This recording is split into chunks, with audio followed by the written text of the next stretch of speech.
You guys, we're starting out this video with some footage of my bupper's Bruce stretching. And Jason took this footage of him, and we just wanted to share it with you guys because he is growing so much. Like, literally, I leave for work and we come home and the dude is bigger. So, copious amounts of naps for this guy as he's growing and getting stronger and bigger, and he's just so sweet. So, sorry if you guys are getting sick of Bruce, but he'll be sticking around for a while. So, buckle down, kids. Save this video maybe for your next cardio session because you're about to do cardio with Kara. So Jason set up the camera and filmed my entire HIIT session, which I have to say I need to do that more frequently because there was no way I could bail on my session. Not that I've ever done that, but you have those mental games sometimes with yourself where you're like, well, maybe I won't do the full 18 minutes, or maybe I'll do, whatever excuse you may have. So knowing I was filming and going to do a commentary for you guys, just made it that much more motivating for myself. So I hope somehow this video can motivate you guys. I did a HIIT video last prep on the treadmill, so I thought I'd change it up and show you a stepper HIIT session for me. And what you're seeing me do here is just warming up at first. For this stepper, I will say, and don't worry guys, I'm not going to talk about a stepper the entire video. I'm going to talk a little bit about where I'm at right now in terms of my training, in terms of my cardio, and my diet. I didn't say that yet. And just where we're at as I sit here. I'm less than 4 weeks out. So we're going to get into all the nitty gritty details of my deepest, darkest secrets. So anyways, I do want to mention though, for this stepper, this was at Powerhouse Gym in Syracuse. I really like this gym. Number one, they let us bring Bruce in there, which is super cool and awesome. Shout out to Helen who runs this place. She's super duper sweet. These steppers, I really like them because they feel good. Like, they're very smooth. However, the one thing that annoys me on these is they go up to level 20. So I was probably doing, for reference point for you guys, like a level 10 for my, downtime or whatever, and then the level 20 for my interval portion. The thing I don't like about this stepper is it takes me forever. I can't just hit level 20 and enter. I have to dial it up. So it literally takes me 10 seconds of dialing it up. I know, first world problems over here, but I'm just saying, when you're trying to get in the zone, this is where I would prefer doing HIIT sessions outdoors, where you don't have to not focus, but where you don't have to rely on a machine to push you to that intensity. There's nothing better to me than a cardio session taken outdoors to the streets or to the track and, just hitting it hard without the assistance of a machine. And I do think that yields better results. However, in New York, we've been on a streak where it's raining, and not that I'm being a baby and I can't go outside and run in the rain, but it's been super cold and rainy, and with being, dieted down right now, I just don't want to take the risk of getting sick. So nonetheless, HIIT session on the stepper, you're going to see me go through the same interval in which I do 18 minutes right now of HIIT, and I do about 40 to 45 seconds of steady state, followed by a 15 to 20 second all out. So for me, the all out does max out at that level 20 because it's as high as it goes on the stepper. And that's where machines like this sometimes can limit you guys. Sometimes you can't push to your full potential. I know for myself, I stick with either stepper or treadmill, or outdoors. I stick with either stepper or sprinting essentially for my HIIT sessions because I do feel like number one, I push myself hardest during those two machines or exercises or what have you. I feel like I push myself the hardest, and I feel like I get the best outcome in terms of how hard I work. I see the most results in terms of how much I'm sweating, how exhausted I am, how much I feel it in my lower body. My legs are always killing the next day. So for me, those are the two options I primarily stick with throughout prep. With HIIT, I do nothing fancy. It's not to say I don't like a good side step or backwards walking up your stepper or kicking your leg back, all that fancy stuff you see on the Instagrams. But for HIIT, I don't do any of that. I keep it very simple. I just focus on the effort that I'm putting in. I'll be honest with you guys, it's hard. The Sunday session, I always do my HIIT fasted. Right now, that's the plan that Danica has me on. And I don't always want to go to the gym and do HIIT cardio. That's not my favorite. I am a huge fan of the steady state cardio, you guys. I have a history of being a marathon runner. Someone asked me today, I haven't even added it all up. I've done like 13 marathons. So my body is like trained. I am still conditioned to be in that steady state. I've got good endurance with steady state, and it's just my mental preference for when I'm doing cardio. So for me, HIIT first thing in the morning to think about, I'm going to have to push myself as hard as I can, even for 20 seconds. That sounds like not a long time, but if you are pushing yourself to full capacity, it should be hard as balls. You should be dying. You should be gasping for air. You should be sweating everywhere, and you will probably see at some points, unless Jason caught it during the video, I myself have to take a couple breaks. So anyways, that's my little rant on HIIT cardio. It's freaking hard. And those are my preferences for what to choose. Now, does that mean that's what you guys have to choose to listen to? Or excuse me, that you're listening to me. Does that mean that's what you guys have to do in order to get your best results?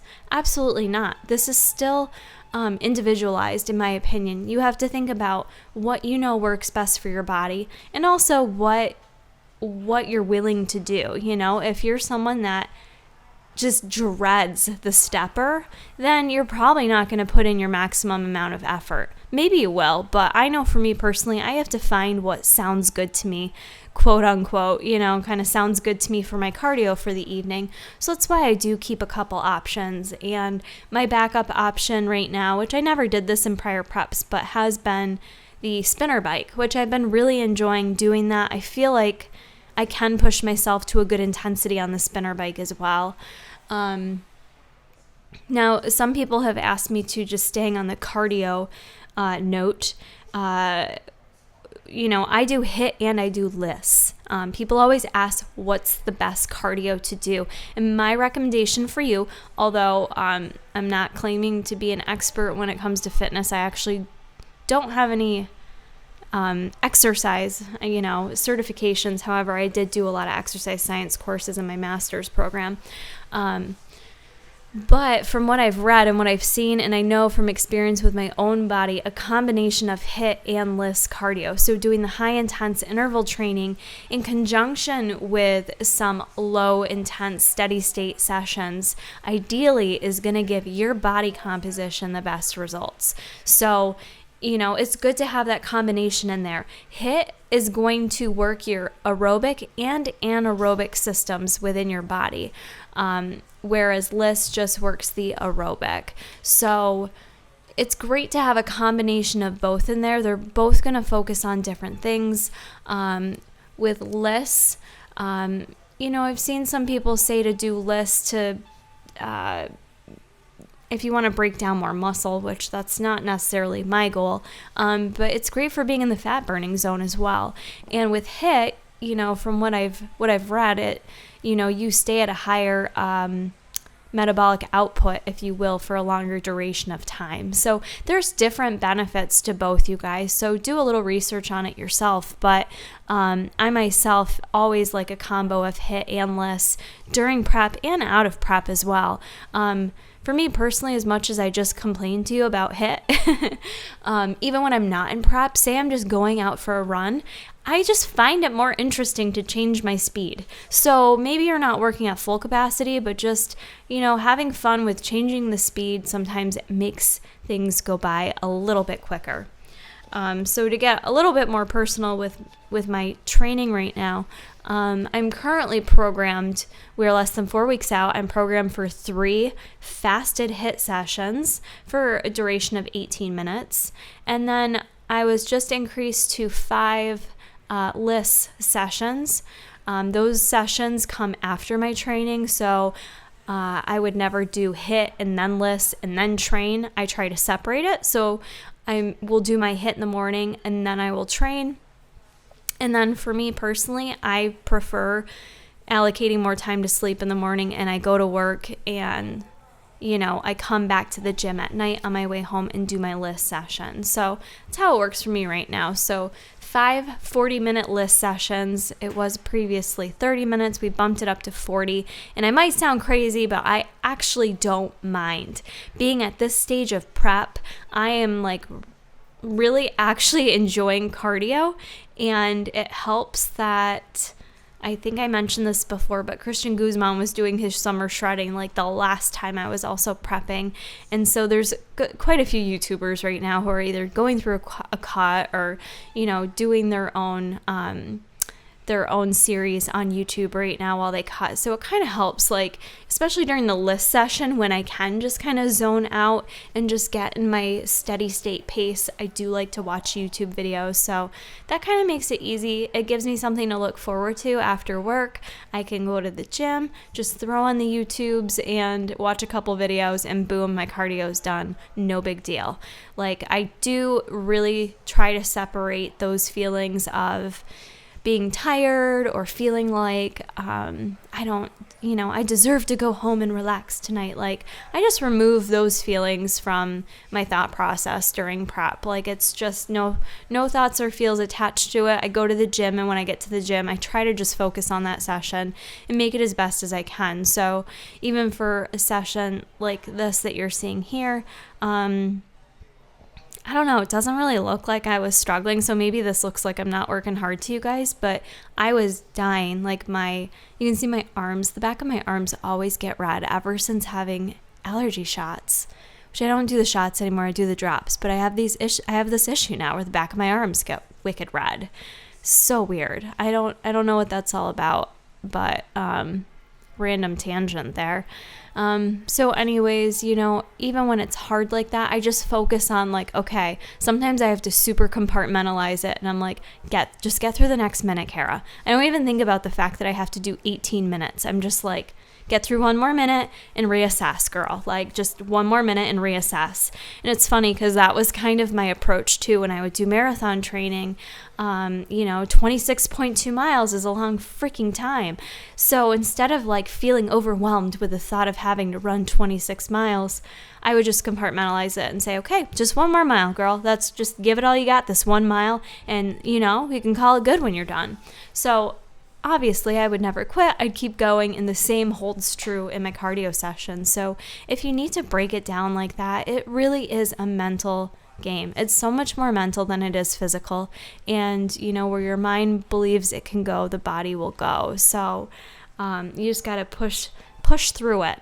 So that's where cardio's at right now, this stage of prep, which honestly is not bad because say I do my HIIT and LISS session in one day, it's still less than 60 minutes of cardio, and I'm not doing that every day of the week. So we're in a good place right now. I love working with Danica because her approach is pretty much how I approach my clientele. You never want to start balls to the wall from the get-go. 14 weeks out from a show, you don't want to be starting, as motivated as we are. I want to shred. I'm so motivated. I want to do this. You can't start doing it all. You need somewhere to build up to, somewhere to go. So I'm sitting here less than 4 weeks out, and I have plenty of room to pump the gas in terms of cardio, in terms of training. We have room to cut macros still. You don't want to be at a place where you're 8 weeks out from a show and you're doing all the cardio and not eating barely any food, because where do you go from there? There's nowhere to go. So whether you're prepping or whether you're just on your weight loss journey, think about that. I get it. We're all motivated and we want to do it all at once because we want to see those results as quickly as possible when we're feeling motivated. But it's really important to just kind of set small goals and just build upon those week after week. And you have to be patient with it. You don't think I want to be like stage ready right now. I sure as shit do. I said the other day, I wish I was stage lean right now and could just not worry these next 3 to 4 weeks. Well, the reality is, guys, like, does one ever look in the mirror for those competitors out there? Do we ever really look in the mirror and think, yep, I'm stage ready now. I just get to coast on in.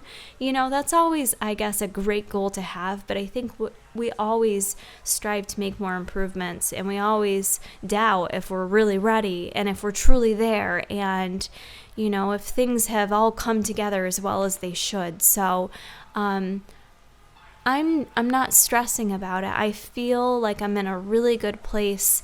I've still got a lot of time to work with. At the same time, this next 3 to 4 weeks is going to fly by for me. So I'm not going to, skip a beat with it. I'm not going to waste a minute. I'm going to put my all into all my sessions.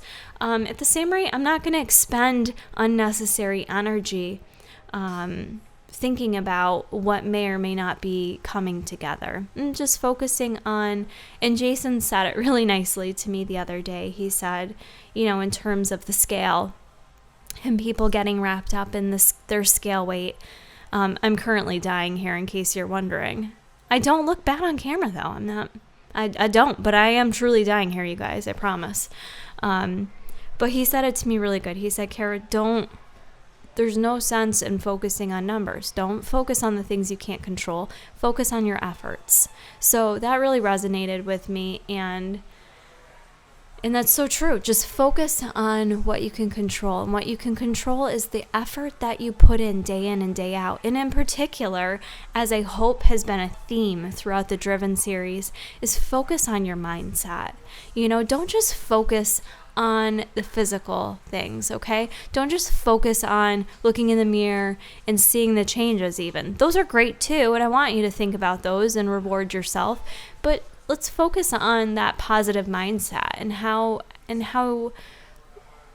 balanced you feel and how healthy your mind and your body feel. Those are other things to think about too, in terms of progress. We always think about progress as numbers, and it's not. It's so much more than that. So, wow, I really can ramble. I have like a list of 19 other things I can talk about. So, if you guys want more cardio videos, let me know. Or if this is boring AF, then you can let me know that too. That's cool. I'm totally cool with feedback. So anyways, training-wise, I've been consistent at 6 days a week of lifting. So right now, we've taken out the refeed, and that's been the biggest change with my diet, to be honest with you guys. When I started myself out at macros, Danica pretty much picked up where I was doing my macros, and we upped them for a couple weeks. Refeeds we played around with. We were doing 2 refeeds a week for a while. Then we bumped it down to 1 refeed. And now we're just doing no refeed. So macros have not changed significantly, and that makes me so happy because, like I said, we have room to go from here, which is nice. I've been in a place where you don't have a lot of room to go. And it also tells me I'm the leanest now that I've ever been at this point in time before a competition. So I really do feel like I'm going to be bringing my best package. In addition to that, the fact that I'm eating so much more than I ever have for a prep makes me feel so much more comfortable about, about going into my post-show experience. It's not to say these next 3 to 4 weeks is not going to get tough. It's not going to get hard. It's not to say I'm not hungry. I'm sitting here doing this commentary hungry, but I feel like it's going to transition into just a better post-show experience for me. I just feel ready for it, and I plan to do a separate video actually before this show even happens to talk about my, after the stage goals, because I'm starting to wrap my brain around, some of those things that are going to happen post-show. So I think that's all the time we have here, guys. So I hope you enjoyed this commentary. I hope you enjoyed the information sharing. Plenty more to come. Comment below what more you'd like to hear at my prep. And thank you for joining on the Driven series.